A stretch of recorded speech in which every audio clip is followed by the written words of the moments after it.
This is the latest scene of bloodshed in Afghanistan after a series of blasts in just 10 days. The attacks have killed more than 170 Afghans. Protesters have now come onto the streets demanding government accountability. We want the Afghan President and Chief Executive Officer Abdullah to resign, because in the past 3 years they have been unable to govern the country. They and the government are incompetent. But Afghan President Ashraf Ghani has brushed aside such criticism and echoed the claims of his NDS intelligence service. They blamed the militant Haqqani network and said that neighboring Pakistan's Inter-Services Intelligence Agency had provided support. Pakistan's denied the allegations. The accusatory approach is unhelpful towards efforts for peace.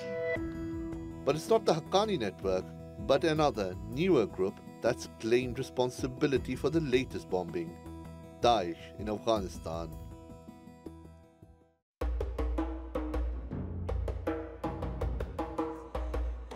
Daesh's roots have connections to Afghanistan. Both Abu Musab al-Zarqawi, the founder of Daesh's precursor Al-Qaeda in Iraq, and Daesh's current leader Abu Bakr al-Baghdadi are said to have fought in campaigns here during the 90s civil war. It was under the aegis of a group called the Islamic State of Kunar, which also controlled the surrounding regions including Nangarhar, Nuristan and Laghman. The Taliban eventually captured the areas during their campaign in the 90s. But experts say the group still enjoys strong support here and is closer in ideology to Daesh than the Taliban. And the US military agrees. That's why it's used the only bomb smaller than a nuclear device in its arsenal to target the region. The Moab, nicknamed the mother of all bombs, hit a Daesh mountain stronghold in Nangarhar. But the Afghan military says it's not enough. To avoid insurgents' return, we have to have bases in the area, but we lack soldiers. We carry out operations and push the insurgents to the mountains. But later, I have to take my forces to other places for operations. And as soon as we abandon the area, insurgents return. It's a classic picture of the decades-long fight here. The international coalition declares a success after pummeling militant bases from the air, only for them to strike back in the cities with ordinary citizens paying the ultimate price. Shoaib Hassan, the Newsmakers.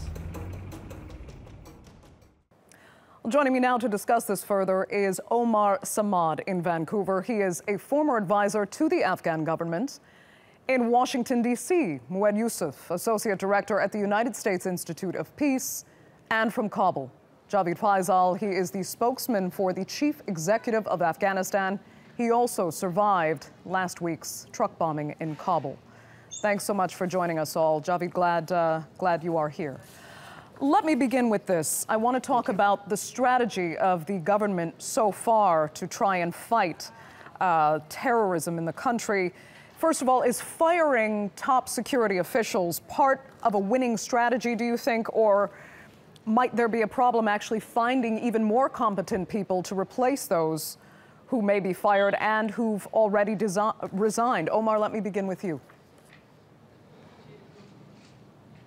Well, I think that what is very important is to prioritize according to the needs of the day.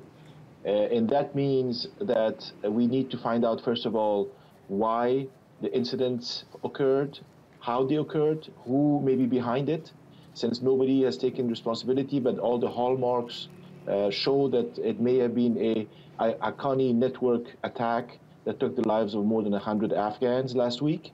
And then the other two shootings and incidents that took place where demonstrators were killed on the streets, as well as the other bombing during the funeral. So we need to get the forensics correct, and we need to investigate, and then we need to look at who should stay and who should go. Okay, Mued, are you on the same page there? Is it first about assessing responsibility clearly? Well, look, I mean, I think attribution is crucial. There is no question about that. But in terms of firing security officials, that's never the solution to any problem. But sometimes it becomes politically necessary. I mean, you've seen the kind of reaction, very legitimate, justified reaction from the people of Afghanistan with protests against the government. But it was really anger at the inability to prevent what happened. And for that, I think the president was, it was necessary to give a political statement, and that political statement, unfortunately, sometimes involves sacking people. But that in itself is not going to remove the problem here. And I suspect, unfortunately, that we haven't seen the last of this kind of violence in Afghanistan. So it's crucial to understand the attribution, but also crucial then to address that problem through security measures that will prevent something like this from happening again. Okay, Javed, go ahead. I don't think termination of responsible authorities is the solution to the problem, especially not at a moment when we still have to wait the completion of investigations of the incidents we have had in the past couple of days. But if it could be a solution, we are okay with that, but after the completion of the investigations. Permanently, we have been seeking solutions to the problem, and that's the peace talks with the groups who are fighting in Afghanistan, at the same time to work to attract attention in support of the states who are currently seemingly to be sponsoring terrorism. That's a better option for us, and we will have to be working towards that to make sure that the countries in the region are supporting the legal cause, which is peace for Afghanistan. I'd like to talk about that further in a second, Javed, because there is an issue the Afghan government has said time and time again with what they feel is Pakistan interfering and doing very little, in fact, sometimes even promoting, they think, terrorism in Afghanistan. But you also address the issue of peace talks.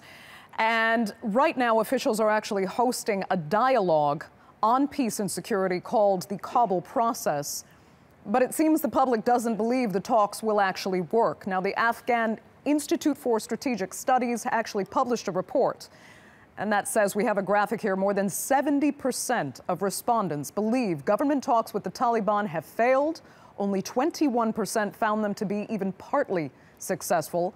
68% believe the government has also failed at bringing armed opposition groups into the peace process.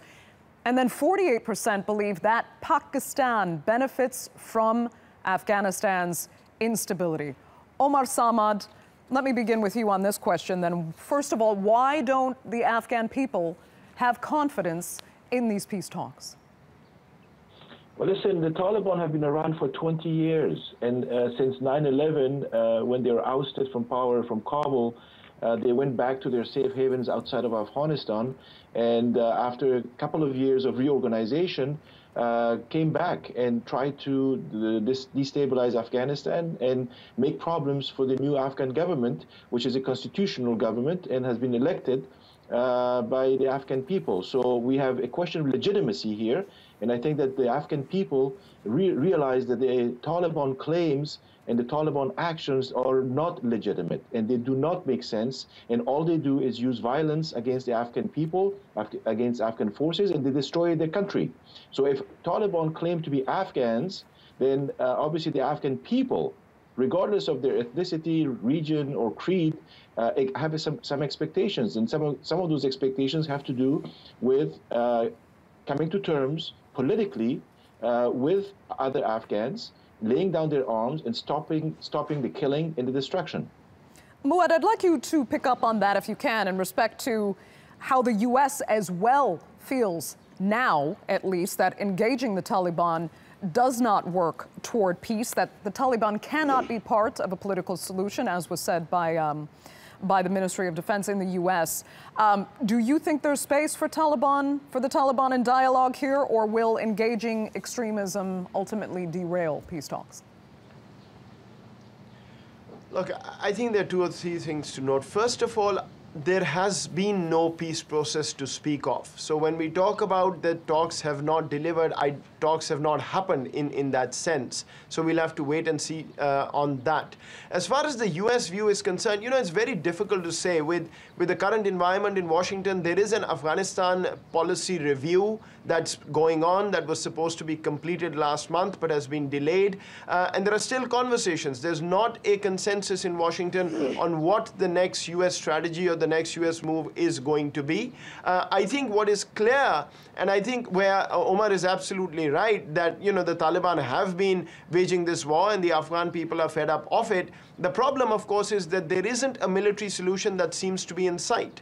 If you could defeat the insurgency completely, there won't be a question of peace talks in that sense. But right now, I think the only point of consensus in Washington is that there is no purely military solution to this problem. So if there isn't a purely military solution, you've got to think of the political one. And the political one involves peace talks necessarily. So one way or another, you'll have to create an architecture which allows those peace talks to go forward, but comes to a deal where the Afghan constitution remains upheld even if the Taliban are brought back in. The military solution part, I think there's nobody in Washington who believes that that's a real possibility. So Javed, let me ask you, if you also think peace talks are part of the answer here, why does the Afghan public seem to have no confidence in dialogue? Let me just correct one thing here. We do have a peace process, and we have a very successful peace process. The peace accord with Hizb Islami was one of the examples that how successful could an Afghan-led and owned peace process be. The problem with the Taliban is that we don't have any outcome from the talks with the Taliban is that they are owned by some others. They no longer have one leadership, they no longer have one group.